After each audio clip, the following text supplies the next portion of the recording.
नमस्कार व्यूअर्स, बहुत स्वागत आप सभी का। आप देख रहे हैं आपका प्रोग्राम कॉफी पर कुरुक्षेत्र। मैं हूं सौरभ शर्मा, रोज की तरीके से आपके साथ, जहां बातें होती हैं बिल्कुल खुलकर, जैसे कहीं और नहीं होती, वो बताते हैं आपको जो कोई और बताता नहीं है। आज हम लोग बात करने जा रहे हैं एक लाइन में आज के कार्यक्रम का शीर्षक, क्या कांग्रेस मुसलमानों की पार्टी है? इस कांग्रेस अब मुस्लिम पार्टी। आप कहेंगे तो बीजेपी वाले कहते हैं, चलिए वो भी कहते हैं तो सही, लेकिन इस बात की तस्दीक तो होनी चाहिए, इसकी थोड़ी तहों में तो जाना चाहिए ना, क्या ये बात सच है?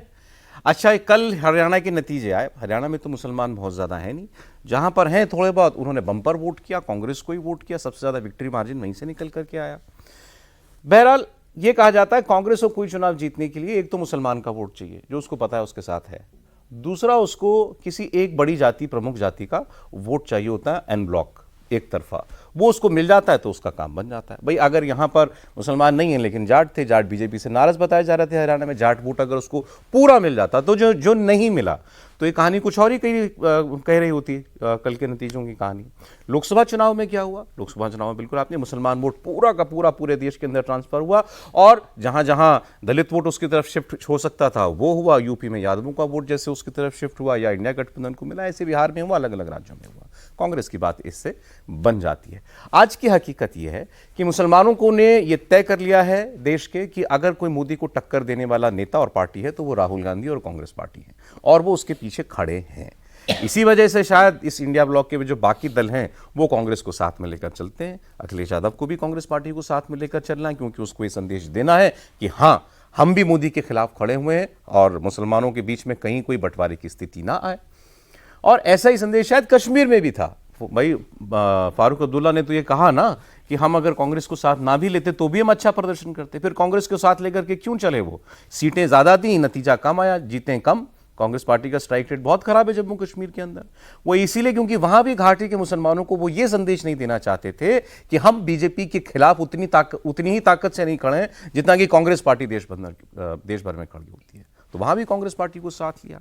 तो एक पहलू तो ये, क्या कांग्रेस वाकई में एक मुस्लिम पार्टी है? दूसरा हिस्सा भारतीय जनता पार्टी का, क्या बीजेपी ने 2024 के नतीजों के बाद, निराशाजनक नतीजों के बाद अपना सबक सीख लिया?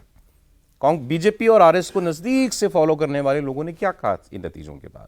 कि भारतीय जनता पार्टी की सबसे बड़ी गलती ये थी कि वो अपने विरोधियों की पिच पर जाकर खेलने लग गई, जो पिच है जाति की, जो बड़ी फिसलन भरी होती है। कौन सी जाति कहाँ चली जाए, कैसे चली जाए, और आपको क्या क्या गोटियां बैठानी पड़ती हैं, बहुत मुश्किल काम होता है। आप अपना राष्ट्रवाद और हिंदुत्व उस तरीके से भूल गए। क्या वो सबक बीजेपी ने ले लिया है? इसके प्रमाण 3 बयानों में मिलते हैं। पहला बयान योगी जी का, बटोगे तो कटोगे, जो लगता है बीजेपी की ऑफिशियल लाइन बन चुकी है। प्रधानमंत्री नरेंद्र मोदी ने 4 रोज पहले महाराष्ट्र के अंदर कहा, बटोगे तो दूसरे वाला यानी विरोधी आपका वो महफिल सजाएगा। संघ प्रमुख मोहन भागवत ने क्या कहा? हिंदुओं को सुरक्षित रहना है तो एकजुट होना पड़ेगा। अचानक सब एकजुट होने की बात क्यों कहने लगे? अचानक सब क्यों कहने लगे हिंदुओं बटो मत, हिंदुओं बटो मत? लगता है कि यहां कोई सोच विचार हुआ है। तो इन्हीं दोनों पहलुओं पर आज हम बात करेंगे। मेहमानों से आपको मिलवा रहा हूं, प्रदीप सिंह जी हमारे साथ आज कुछ दिनों के अंतराल के बाद मिले हैं। सर बहुत स्वागत आपका, कुशल क्षेम, सब कुछ ठीक सर? बहुत बहुत अच्छा लग रहा है सर आपको देख करके। अमिताभ त्रिपाठी जी आज हमारे प्रोग्राम में आए, पहले एक बार हमारे कार्यक्रम में आए थे। अमिताभ जी डेटा, पॉलिटिक्स, इसकी सब घुट्टी उट्टी बना करके पी चुके हैं, तो वो आज उनकी बातों में आपको सुनाई देगी। बहुत स्वागत है अमिताभ जी आपका। और शांतनु गुप्ता जी हमारे साथ हैं, देश विदेश की खबरें रखते हैं, विदेश घूमते बहुत हैं, और देश की हर पॉलिटिकल खबर इनसे कभी छूटती नहीं है। बहुत स्वागत शांतनु जी आपका। सर तो बटोगे तो कटोगे से पहले, क्या कांग्रेस मुसलमानों की पार्टी है? नहीं, आपका काम है हैशटैग कॉफी पर कुरुक्षेत्र, सवाल भेजिए, कमेंट्स भेजिए, भी लेते हैं प्रोग्राम में। Sorry sir. देखिए, कांग्रेस पार्टी ये कोशिश लंबे समय से कर रही, लेकिन छिपते छिपाते शर्माते हुए करती थी। थोड़ा सा मुस्लिम अपीजमेंट किया, उसके बाद जो है सॉफ्ट हिंदुत्व खेल लिया। इसमें सबसे माहिर थी इंदिरा गांधी, जो दोनों कार्ड खेल लेती थी, और उनको सफलता इसलिए मिलती थी कि उस समय उनके सामने कोई मजबूत विपक्षी दल नहीं था। जनसंघ थी, उसका उतना जनाधार नहीं था। उसके अलावा सोशलिस्ट पार्टी, स्वतंत्र पार्टी, ये सब सीमित दायरे में जो है सिमटी हुई पार्टियां थी। अब भारतीय जनता पार्टी सामने है, तो ये सॉफ्ट हिंदुत्व चलेगा नहीं। अच्छा भाई, ये आपको हिंदुत्व की पिच पर अगर आना है तो बीजेपी से बड़ा हिंदू बनना पड़ेगा।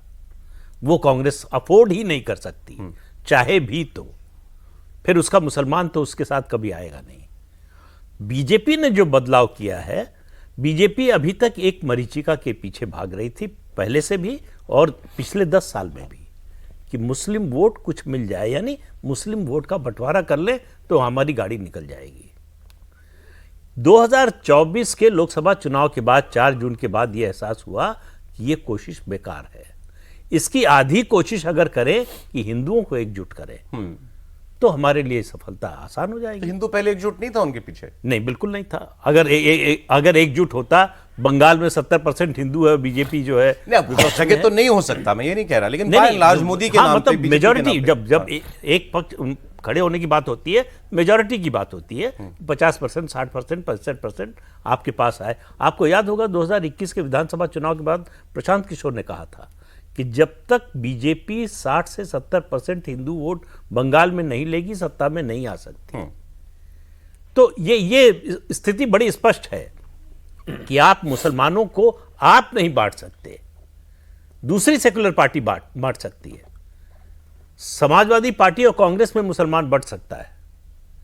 बसपा में एक समय बंटता था, अब बसपा में भी बंद हो गया। बसपा को पहले कुछ जाता था, बीजेपी के साथ सरकार बना ली तो एक दाग लग गया कि ये बीजेपी के साथ जा सकते हैं मौका पड़ने पर। और आज मुसलमान वहां जाता ही नहीं, उसकी तरफ देखता ही नहीं। कश्मीर में देखिए राशिद इंजीनियर का बाकी पार्टियों का क्या हल किया है। बिल्कुल। और आप देखिए कि जो आपने पहले सवाल किया कि क्या मुसलमानों की पार्टी बन गई है कांग्रेस पार्टी, जम्मू में मेजॉरिटी जो है हिंदू पॉपुलेशन है। कांग्रेस पार्टी को 1 सीट मिली है, उस 1 सीट पर भी उसका मुस्लिम उम्मीदवार जीता है। जम्मू में होगी। पूरे जम्मू में एक भी हिंदू एमएलए कांग्रेस का नहीं जीता है। यह आजादी के बाद से पहली बार हुआ है। तो जनता का संदेश तो अंडरलाइन करना चाहिए, जब पूरे जम्मू कश्मीर में कांग्रेस का कोई हिंदू कैंडिडेट नहीं जीता है। सिर्फ एक जम्मू की बात कर रहा हूं, एक, वैसे तो 6 जीते हैं कुल मिलाकर।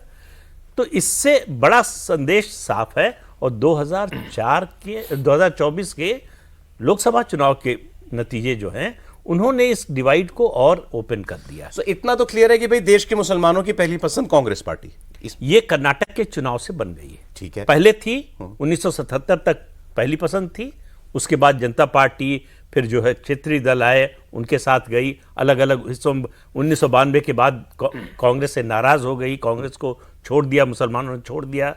लेकिन फिर जो है, अगर आप कहें इन्फ्लेक्शन पॉइंट हाल में, तो वो कर्नाटक विधानसभा चुनाव, फिर तेलंगाना।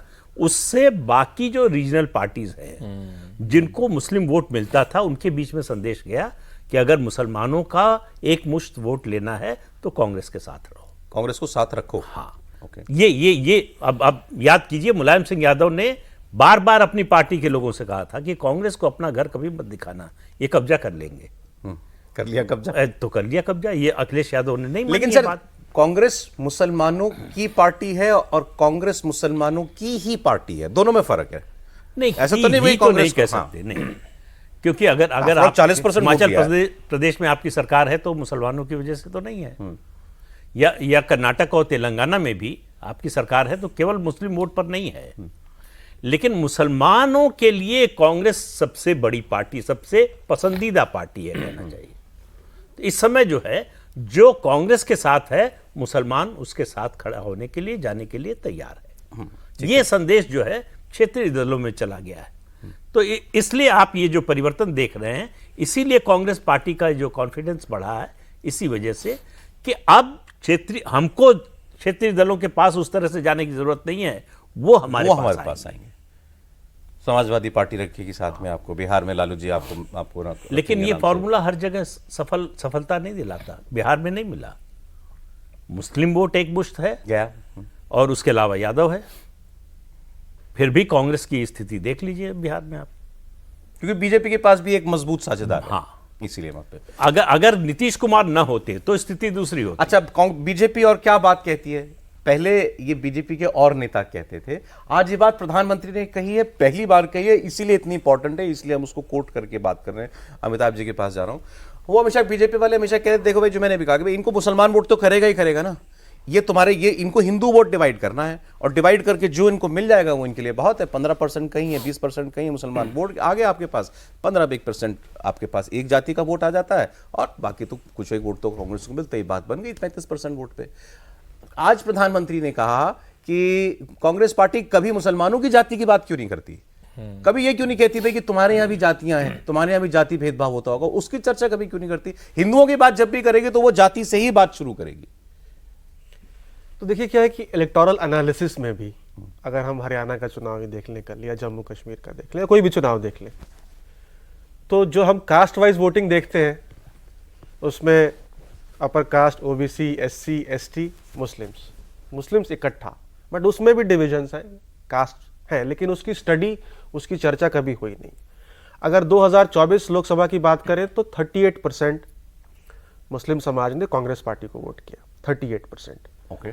7-8% लगभग बीजेपी को पड़ा, और बाकी अन्य दलों को। और डेटा के लोग, मतलब आप जैसे लोग, CSDS के हिसाब 38% अगर एक पार्टी को नेशनल इलेक्शन में जा रहा है तो उसको कितना तो बड़ा वोट अगर मानते हैं? 15% आप आबादी है लगभग, तो 40% ऑफ 15%, मतलब 6% वोट शेयर तो वही हो जाता है। इंडिया ब्लॉक को लेकिन 65% मुस्लिम सपोर्ट मिला था, तो 65% यानी लगभग 2/3, तो 2/3 ऑफ 15% मुस्लिम, लगभग 10% वोट शेयर इंडिया ब्लॉक का, जो लगभग 40% था 2024 के लोकसभा से, वो मुसलमान समाज से आता है। अब आरएसएस की एक यूनिफाइड हिंदू वोट थियरी है, क्योंकि 80% हिंदू आबादी है, तो उनके हिसाब से अगर 50% वोट भी हिंदू समाज का भाजपा अलोन को किसी भी लोकसभा चुनाव में पड़ जाता है, तो भाजपा वो कभी लोकसभा चुनाव नहीं हार सकती, क्योंकि 40% वोट शेयर हो जाता है इसका सिंगल पार्टी का। ये हुआ है कभी? हुआ नहीं, क्योंकि 37% वोट शेयर पे भाजपा है अभी, करेक्ट, 37% पर है। तो जो सर कह रहे थे कि अभी भी 45% के आसपास ओवरऑल हिंदू सपोर्ट जो है वो भाजपा को मिलता है। अब अगर आप 2014 से 24 देखें, तो इस हिंदुत्व अम्ब्रेला या यूनिफाइड हिंदू वोट थियरी, या जो भी आप कहिए, इसमें धीरे धीरे भाजपा जिन समाजों में पीछे थी, क्योंकि भाजपा को नॉर्मली ब्राह्मण बनिया पार्टी माना जाता था पहले के हिसाब से अगर देखें तो धीरे धीरे, क्योंकि प्रधानमंत्री खुद ओबीसी समाज से आते हैं, तो ओबीसी का सपोर्ट आप देखेंगे धीरे धीरे बढ़ता जा रहा है। वो बढ़ते बढ़ते अब इस चुनाव में लगभग 50% एनडीए को ओबीसी सपोर्ट मिला है। दलित समाज जो पहले कांग्रेस पार्टी के साथ हुआ करता था, वो भी धीरे धीरे भाजपा की तरफ हुआ। हालांकि इस चुनाव में दलितों में नुकसान हुआ है भाजपा को, लेकिन आदिवासी समाज में भाजपा अभी भी इस चुनाव में भी नंबर 1 पार्टी रही है। तो जैसा आप कह रहे थे, एक हिंदुत्व के अम्ब्रेला के अंडर धीरे धीरे जो विभिन्न जातियां हैं, वो हिंदुत्व अम्ब्रेला के अंडर यूनिफाइड भाजपा ने करने की कोशिश करी है। लेकिन इस कास्ट सेंसस पिच ने, जैसा आपने कहा कैसे पार्टी फिसलती जा रही है, फिसली, तो इस कास्ट सेंसस पिच ने, क्योंकि अगर दूसरी पार्टियों को भी ये समझ आता है कि अगर 50-60% हिंदू समाज का वोट अगर भाजपा या किसी पार्टी को मिलता है, तो कोई भी चुनाव वो नहीं हार सकती, क्योंकि 48-50% वोट शेयर हो जाता है बिल्कुल एट ए नेशनल लेवल। तो इसको कैसे तोड़ा जाए? इसको तोड़ने के लिए आपको जातिगत वोटिंग पे वापस, जो धीरे धीरे अलग अलग समाज हिंदुत्व के नाम पे भाजपा को वोट कर रहे हैं, वो धीरे धीरे आपको जातिगत वोटिंग पे वापस लाना पड़ेगा, जिसके लिए कास्ट सेंसस पिच है एसेंशियली, करेक्ट। ऐसा नहीं है कि कांग्रेस पार्टी ने तो एक समय पे ओबीसी आरक्षण का विरोध किया था जब हुआ था, लेकिन उनको भी पता है कि अगर ओबीसी समाज सबसे बड़ा समाज है, लगभग 40-45-50% आबादी है, और वो अगर भाजपा को वोट कर रहा है, तो कांग्रेस पार्टी कैसे अगर अपने आप को आइडेंटिफाई अपनी जाति से नहीं एज हिंदू करना शुरू कर दिया, जाति से भी, क्योंकि प्राइम मिनिस्टर जाति से हैं, हाँ, plus of course the bigger umbrella of Hindutva, तो फिर अगर उस समाज का वोट नहीं पड़ेगा, तो कोई भी चुनाव आप नहीं जीत सकते। रीजनल पार्टीज तो जीत जाएगी, क्योंकि रीजनल पार्टीज जो हैं आज बहुत सारे सोशलिस्ट पार्टीज हैं, जनता दल के ब्रेकअवे ग्रुप्स हैं, तो कहीं यादव, अखिलेश यादव जी हैं, राष्ट्रीय जनता दल है, केसीआर हैं, अलग अलग अपना चंद्रबाबू नायडू हैं, इनका अलग अलग पॉकेट्स है। लेकिन नेशनल लेवल पे कांग्रेस के पास कोई ऐसा ओबीसी लीडर नहीं है जो इस वोट को अट्रैक्ट कर सके। ठीक, तो बीजेपी के लिए जरूरी है कि कम बैक टू हिंदुत्व, और जो चेंज हो रहा है उसको भी समझिए। आज प्रताप भानु मेहता का लेख, आर्टिकल इंडियन एक्सप्रेस में छपा है, और आपको मालूम है कि एंटी बीजेपी इकोसिस्टम के पार्ट हैं। उन्होंने मतलब बड़ा दुख जताया है कि ये जो हिंदुत्व की एकता की बात हो रही है, इसका असर हो रहा है, ये बड़ा दुर्भाग्यपूर्ण है, ये सांप्रदायिक है, ये सब लिखा है उन्होंने। और अपना गुस्सा जो है वो उन्होंने राहुल गांधी पर भी उतारा है कि राहुल गांधी एक ही समय में बीएसपी, लोकदल और कांग्रेस तीनों होना चाहते हैं एक साथ, जो कि पॉसिबल नहीं है। दोबारा बताइए। बीएसपी, लोकदल और कांग्रेस बीएसपी मतलब दलित, हाँ। लोकदल माने जाट जाट बैकवर्ड। और बैकवर्ड। चौधरी चरण सिंह की पार्टी थी लोकदल। चौधरी चरण सिंह थे तो जाट समाज से, लेकिन पिछड़ों के उस समय अपने समय में सबसे बड़े नेता थे। वो जिसको कह दे कि ये यादव है, यादवों में, वही यादवों का नेता होता था। जी, तो ये पॉसिबल क्यों नहीं है राहुल गांधी के लिए करना? ये कॉन्ट्राडिक्टरी है। पहली बात तो कांग्रेस का जो स्वभाव, मतलब जब से आज़ादी के बाद की से राजनीति की बात कर लें तो कांग्रेस हमेशा जो है बैकवर्ड्स के खिलाफ राजनीति की, बैकवर्ड का भी कांग्रेस के साथ नहीं रहा, समाजवादियों के साथ। इस समाजवादी पार्टी की बात नहीं कर रहा हूँ, डॉक्टर लोहिया की बात कर रहा हूँ, जो पिछड़े पावे 100 में 60 संसोपान ने बांधी गांठ नारा दिया था उन्होंने।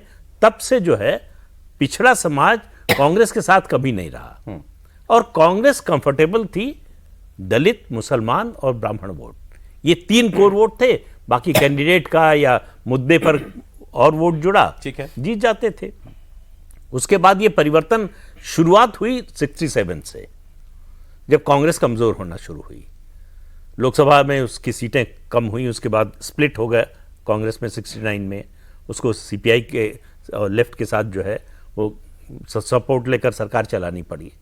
उसके बाद फिर जो है अयोध्या आंदोलन शुरू हुआ, तो सवर्ण और खासतौर से ब्राह्मण चला गया बीजेपी के साथ, बीएसपी बनी, कांचीराम में बने, दलित उधर चला गया। 92 के बाद मुसलमान चला गया, मुसलमान 67 से खिसकना शुरू हुआ था।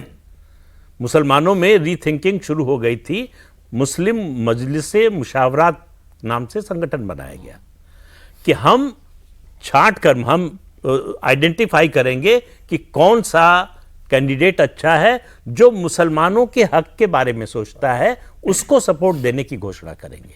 हालांकि वो एक्सपेरिमेंट चला नहीं, ठीक है, लेकिन उसके बाद से वहां से कांग्रेस से मुसलमान जिस तरह से जुड़ा हुआ था उससे पहले, वो उस तरह का मामला नहीं रह गया, और 92 के बाद से तो नाराजगी हो गया था। तो रीजनल, आप देखिए उस दौरान जो है, और उसके बाद रीजनल पार्टीज का उभार बहुत तेजी से हुआ, बिल्कुल। तो वो वोट उधर चला गया। अब कांग्रेस चाहती है कि वो वोट वापस आए, उसके साथ आए, और मुसलमानों को लगने लगा है कि अगर राष्ट्रीय स्तर पर बीजेपी को हराना है तो कांग्रेस के साथ। और जो आप आर्टिकल को कोट करके बात आप कह रहे थे कि लोगों को भी, जो बीजेपी के विरोधी हैं, उनको भी लगने लगा है कि हिंदुत्व के नाम पर हिंदू कंसोलिडेशन हो रहा है। ये प्रॉब्लम है। शांत। और उन्होंने एक वाक्य इस्तेमाल किया कि हरियाणा के चुनाव पर योगी आदित्यनाथ की छाया दिखाई देती है, छाया दिखाई दे रही, तो वही बटोगे तो कटोगे, तो वही में बटोगे तो कटोगे, मोदी जी का बटोगे तो महफिल सजेगी, आरएसएस चीफ का बयान, सब एक ही लाइन पर है। ये भाजपा ने रीथिंक करके रिकैलिब्रेट की है अपनी स्ट्रेटेजी। बिल्कुल रिकैलिब्रेट करिए, और उन्होंने जाति के पिच पे खेलना शुरू करा, कहना शुरू करा बार बार जब भी उन पर मुस्लिम प्रश्न आता है, जिसको कहते हैं टिपिकल मुस्लिम क्वेश्चन, हम तो उनको ज़्यादा दे रहे हैं, हमारी स्कीमों में तो मुसलमानों को और ज़्यादा मिल रहा है। मैं वापस आता हूँ आपके कांग्रेस के क्वेश्चन को। मैं कांग्रेस के क्वेश्चन को मुसलमान समुदाय की तरफ से सोचता हूँ। देखिए, जो सबसे बड़े आइडियलॉग हुए आज़ादी से पहले, वो है मेरे हिसाब से सर सैयद, जिनके चक्कर में जिन्होंने एएमयू बनाई, अलीगढ़ मुस्लिम यूनिवर्सिटी, उन्होंने पहली बार जो ये बात कहनी शुरू की, हम शासक वर्ग के लोग हैं, हमें शासक वर्ग के लोगों के साथ रहना चाहिए, मतलब हमें अंग्रेजों के साथ रहना चाहिए उस समय के, और उन्होंने फीलिंग डाली कि हम तो शासक वर्ग के लोग हैं। तो कांग्रेस की दो, और हमें एक स्पेशल ट्रीटमेंट मिलना चाहिए हर समय, हमें इस्लामिक डोमिनियन, हमें मुस्लिम डोमिनियन मिलना चाहिए, अपनी सीटें मिलनी चाहिए। वही जिन्ना ने थ्योरी ली और फिर अलग देश बना। लेकिन उसके बाद से जैसे ही मुसलमान समाज ने एंगेज करना शुरू करा, उनका हमें स्पेशल, हमें उस पार्टी के साथ रहना जो 2 चीज़ें दे, एक तो जो सत्ता में हो, जो मजबूत हो।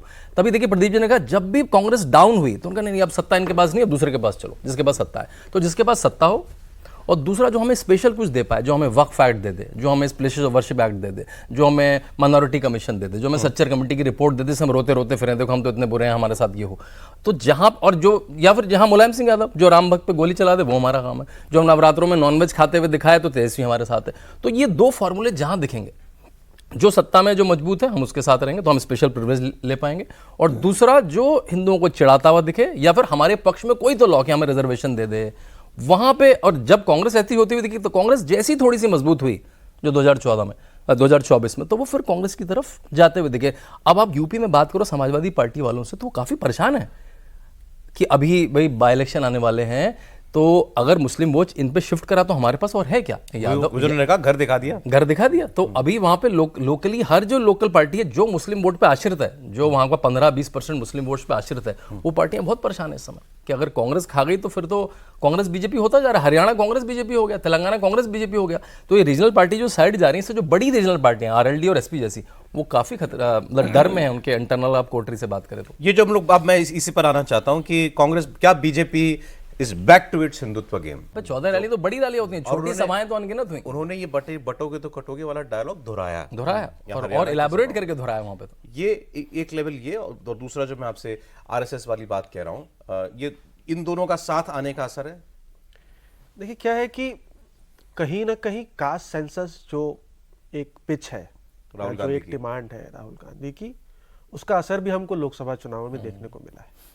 अगर आप हरियाणा की ही बात कर लें तो हरियाणा में 2024 के लोकसभा चुनाव में 51% ओबीसी समाज ने कांग्रेस पार्टी को वोट किया एज पर CSDS। तो कास्ट सेंसस पिच वहां पे काम कर रहा था। अब वो एक गुगली टाइप की भी है, एक शादी के लड्डू टाइप की भी है, करेक्ट, क्योंकि आप उसको मतलब खाओ तो भी पछताओ, ना खाओ तो भी पछताओ। और धीरे धीरे क्या हुआ कि जैसे ही आपका जो कॉन्फिडेंस शेक होने लगता है, जब कुछ लोगों के बयान थोड़े कॉन्फ्लिक्टिंग आने लगते हैं, क्लैरिटी से नहीं आते, तो रिजल्ट के बाद यह भी हुआ कि क्योंकि थोड़ी पोजीशन डाउन हुई पहले कंपैरिजन में मोदी जी की या बीजेपी की या ओवरऑल एनडीए की भी, क्योंकि 50-60 सीटें कम हो गई, तो आपको एक सेल्फ डाउट जरूर दिखा ये पिछले 3 से 6 महीनों में। अब अगर आप कल प्रधानमंत्री का भाषण देखें तो देखिए चेहरे पे ही झलकता है, इट ऑटोमेटिकली रिफ्लेक्ट्स। हम लोग भी जब बुरा फेस चल रहा होता है तो ये होते हैं भाई, यहां से हुआ, इस जीत की गूंज दूर तक सुनाई देगी, तो ऊजिंग कॉन्फिडेंस वाली। तो उस भाषण में सबसे बड़ा आई थिंक मेरे लिए ये बात है कि वो उनका एक मैसेज है कि भाई मैं रिफॉर्म्स पर कॉम्प्रोमाइज नहीं करूंगा, correct. So I include caste census also as part of you can say reform और अ डिमांड कि भाई कास्ट सेंसस करने से डिवीजन होगा सोसाइटी में, जिसकी उन्होंने फिर से बात करी है, करेक्ट। कास्ट सेंसस करने से डिवीजन होगा और ये डिवीजन अल्टीमेटली सोसाइटी के लिए फ्रूटफुल नहीं है, क्योंकि भाई आज अगर कास्ट सेंसस होता है या 2018 में कर्नाटक में भी हुआ तो उसके रिजल्ट्स क्यों नहीं निकाले गए? 2011 में हुआ नहीं है, प्राइम मिनिस्टर ने कहा नहीं है, अगर आप कह रहे हैं कि सोच उनकी रिफ्लेक्ट हो रही है। 2011 में भी हुआ, कास्ट सेंसस हुआ, लेकिन वो डेटा ही सही नहीं आया। भाई अगर मेरे पास कोई कास्ट सेंसस वाला आता है, हमारे हिंदुस्तान में ऐसे जाति सर्टिफिकेट्स तो नहीं है, जरूरी कंपलसरी नहीं है, जब आपको रिजर्वेशन जॉब चाहिए, जब तक आपको इस्तेमाल ना हो, और मैं बोलता हूं कि मैं एक पर्टिकुलर जाति का हूं, can the surveyor verify it? Can he से कि नहीं बॉस आपका तो सरनेम है, आप तो ये हो, आप कैसे कह रहे हो कि आप इस नाम के हो? नहीं कर सकता ना। और इतने कॉमन सरनेम है हमारे उत्तर प्रदेश में, सिंह तो प्लेस होल्डर है, इसीलिए गलत आता है ना आंकड़ा, इसीलिए गलत आता है। प्रैक्टिकली निषाद जाति है, 8 नॉमेनक्लेचर हैं, तो कुछ एससी में आते हैं, कुछ ओबीसी में आते हैं। जाति एक ही, हाँ जाति एक ही, और स्टेट से अलग हो जाता है। स्टेट में एक जाति एससी में आती है, बनिया जो है ओबीसी में आती है, बिहार में वो ओबीसी में आता है, यूपी में फॉरवर्ड कास्ट सेंसस में। सौरभ एक बात और बोलना चाहूंगा कि मुझे लगता है कांग्रेस को भी पूरी समझ है, कास्ट सेंसस से वो कुछ कर बढ़ा नहीं पाएंगे, केवल कास्ट की कॉन्शियसनेस क्रिएट कर पाएंगे, उससे कर नहीं पाएंगे। कास्ट की कॉन्शियसनेस वो हिंदू अम्ब्रेला को तोड़ना चाहते हैं, उससे वो कोई नया रिजर्वेशन, मैं उसी पर आ रहा हूं। जब मैंने आपसे कहा कि क्या BJP is back to Hindutva game, तो वो कैसे ये करेगी? अच्छा, और किसी को आप कहते रहो बटोगे तो बटना नहीं, सामने वाले को आप मतलब उसको ग्लू करने के लिए है क्या आपके पास? भाई मैं अगर अपने आप को आइडेंटिफाई एज ओबीसी करता हूं या ओबीसी की किसी जाति से करता हूं, आप में से कह रहे हो बटना मत यार, तुम उधर मत चले जाना, तो मेरे पास कोई वजह होनी चाहिए ना उधर ना जाने की। वो अगला कह रहा है मैं कास्ट सेंसस कराऊंगा, अगला कुछ और भी मुझे ऑफर कर रहा है, मैं क्यों ना जाऊं उधर? तो आप कैसे रोकोगे उसे? आप अपना हिंदुत्व चलाते रहो, कैसे रोकेगा सामने वाला? ये मेरा सवाल। हाँ, तो फ्रॉम अ पार्टी पर्सपेक्टिव अगर आप हिंदुत्व के लेट्स से पिच पे बैट कर रहे हैं तो आपके लिए इजी है from a communication point of view, क्योंकि आपका एक वोटिंग सेगमेंट है हिंदू, लेट्स से। जैसे ही आप कास्ट पिच पे बात करते हैं तो आपके बहुत सारे सेगमेंट्स हैं। आपको स्वर्ण के लिए कुछ और बात करनी है, ओबीसी के लिए कुछ और करनी है, एससी के लिए कुछ और करनी है, एसटी के लिए कुछ और करनी है। अब बहुत इंपॉर्टेंट सवाल आपका ये है कि भाई राम मंदिर का निर्माण हो गया है, करेक्ट, उसका उतना असर आप कह सकते हैं डिबेटेबल है कि भाई इस चुनाव में देखने को नहीं मिला, करेक्ट, क्योंकि आप फिर से वही बात, आप पिच से हिले तो आपको नहीं देखने को मिला। तो अब किस बात पर आप वो आपके साथ क्यों रुके? आप इस अम्ब्रेला को कैसे आप सॉलिडिफाई करते Intact हो, कैसे रखो? ये एक चैलेंज है बीजेपी के लिए। अब यहाँ पे एक री इन्वेंशन की जरूरत है, यहाँ एक अगर ये करना है तो एक नए मुद्दे की जरूरत है, एक नया यूनिफाइंग पॉइंट काशी चाहिए, और मथुरा वो ग्लू है, नया यूनिफाइंग आपको पॉइंट यहाँ मुद्दे चाहिए, मुद्दे चाहिए, यूनिफिकेशन पॉइंट चाहिए, वर्शिप एक्ट नया करो या चाहिए। कुछ और करो, कोई नई चीज लेकर के आज आप वक्फ लेके आए हो, या यही आरएसएस काम आता है? नहीं, प्रोफेसर बद्री नारायण की किताब है, उसमें इन सब मुद्दों का जिक्र किया गया है। क्या है कि मोदी ने जो किया है वो हिंदुत्व की आइडियोलॉजी में, हिंदुत्व की विचारधारा में ओबीसी, एससी, एसटी को स्टेक होल्डर बना दिया है। उनके जो आइकन हैं, उनका महिमा मंडल, उनकी प्रतिमा बनाना, उनके दिवस मनाना, जैसे अभी आदिवासी समाज के लोगों के लिए किया, छोटी छोटी जगहों पर उन्होंने बड़े विस्तार से बताया है कि नॉर्थ ईस्ट से लेकर पूरे देश में कैसे जो है इस मुद्दे को, इस भावना को उभारने की कोशिश की है कि हम आपके आइकन्स के बारे में सोच रहे हैं, हमारे साथ रहेंगे, हिंदुत्व के साथ रहेंगे तो ये सब होगा। और सबसे बड़ी चीज क्या होती है, चाहे दलित हो, आदिवासी हो या पिछड़ा हो, उसको सबसे ज्यादा जो चीज आकर्षित करती है वो है सम्मान। मायावती का इतना जनाधार दलितों में जो मजबूत हुआ, क्यों हुआ? उनकी जब वो मुख्यमंत्री बनी तो दलित समाज के लोगों का सबसे बड़ा कहना यह था कि आज हम थाने में जाते हैं तो पुलिस वाला हमारी सुनता है, हमको बिठाता है कुर्सी पर, पहले गाली देके भगा देता था। ठीक है, तो हमको सम्मान मिलने लगा। मायावती हमको कुछ दे, उनकी सरकार दे न दे, इससे हमसे कोई मतलब नहीं, लेकिन हम उनके साथ रहेंगे क्योंकि उन्होंने हमको सम्मान दिलाया, बराबरी का हक दिलाया। ठीक है, तो ये चीज अपील करती है। फिर दूसरी स्टेज आती है, स्टेक होल्डर जब आप बना रहे हैं तो केवल इतने से काम नहीं चलेगा, आप संगठन में, सरकार में और दूसरी जगहों जहां पर आप कुछ दे सकते हैं वहां उनको कुछ दे रहे हैं क्या? राइट, अगर दे रहे हैं तो उनका स्टेक है। ये सब करते हुए बात आपको हिंदुत्व की करनी है। बिल्कुल करनी है। वो उसको जोड़े रखने का वही एक ही तरीका है कि बटने नहीं देना, जो आप कह रहे थे ना कि बटने नहीं देना है तो क्या करना है, तो बटने नहीं देना है तो ये बताओ कि साथ रहने में फायदा है, अलग हो जाने में फायदा है। ठीक है, अगर उनको ये आपको बताना पड़ेगा कि बटने से नुकसान क्या होगा। ठीक, जैसे बच्चे के बारे में कहते हैं ना कि चाइल्ड साइकोलॉजिस्ट बताते हैं कि बच्चे को हर समय ये नहीं कहना चाहिए कि ये मत करो, ये कहना चाहिए कि ये करो, तो उसको बताना चाहिए कि ये मिलेगा, ये फायदा है। ठीक है, इसलिए हम कह रहे हैं पॉजिटिव रीइंफोर्समेंट। ऑलराइट सर, दो काम आपको जल्दी जल्दी करने हैं, सवाल भी लेना और मेरा आरएसएस वाला प्रश्न रह गया। आरएसएस इस चुनाव में उतरी, सब लोग कह रहे हैं, बड़े बड़े आर्टिकल लिखे जा रहे हैं, तो पहले रूठ गई थी क्या? नहीं, एक कम्युनिकेशन गैप आ गया था और उसको रीइंफोर्स किया एक तरह से जो जेपी नड्डा का इंटरव्यू था। उसने की हमको जरूरत नहीं है आरएसएस की, लेकिन तो ये इतिहास में दर्ज होगा मुझे ये ड्रिफ्ट जो है ये काफी समय से आ रहा था कि आरएसएस के लोग ज्यादातर, मतलब मैं ऊपर की बात नहीं कर रहा हूं, नीचे जो है वो महसूस कर रहे थे कि जैसे हमारी जरूरत नहीं, हमारी पूछ नहीं है, पूछ नहीं हो रही। तो जो बैठकें थी, सबसे बड़ी चीज होती समन्वय बैठक, वो नहीं भाजपा और खास तौर से चुनाव के समय और ज्यादा बढ़ जाती है उनकी संख्या, वो धीरे धीरे घटती जा रही थी। अब वो हो गया सर, सॉरी मैं जल्दी काट रहा हूं, वो चीज नॉर्मलाइज हो गई चीजें। जल्दी से दो सवाल। अंजू जुनेजा का कहना है, वो एक कमेंट है उनका, कांग्रेस किसी की पहली पसंद नहीं है, वो हमने कहा ना मुसलमानों की पहली पसंद है, लेकिन कांग्रेस किसी की पहली पसंद नहीं है, जो बीजेपी से नाराज होता है मुंह फुलाकर कांग्रेस को वोट दे देता है। बात सही है? सही बात है, ठीक है, बिल्कुल ठीक है। और मुसलमान वोटर का ये जो भाजपा को हरा सके वो मेरी पार्टी। पहला सवाल भी दे दीजिए मुझे जल्दी से, वो जो फर्स्ट क्वेश्चन दे दीजिए मुझे जल्दी से, जो था एक सवाल आया था यूपी के इलेक्शन को लेकर के सवाल आया था कि इस जीत के बाद उत्तर प्रदेश के बाय इलेक्शंस में जो भी आने वाले हैं उसमें कैसे बीजेपी अपना काम बेहतर कर सकती है, क्या सबक है? आई थिंक देखिए, मोमेंटम मिलता है किसी भी चुनाव से, तो मोमेंटम मिला है। जो भाजपा का कैडर और लीडर थोड़े जो डिमोरलाइज थे, उनका मॉरल ऊपर हुआ है, और इन दोनों चीज़ों का बहुत फर्क पड़ता है। आरएसएस और बीजेपी में समन्वय बढ़ा है, जैसा हरियाणा में हुआ है, और इसका हमको इम्पैक्ट जरूर हो सकता है ग्राउंड पे देखने को मिले। उज्जवल साहब का ये सवाल था, मुझे अब नाम बताया गया, तो शुक्रिया। आपने ये सवाल अपने पूछे, आपका मतलब हमारे साथ कार्यक्रम में जुड़े रहे, तो खास तौर पर शुक्रिया आपका। अमिताभ जी हमारे प्रोग्राम में आए दूर से चलकर, बहुत शुक्रिया अमिताभ जी आपका। प्रदीप जी बहुत धन्यवाद आपका। शांतनु बहुत शुक्रिया आपका भी।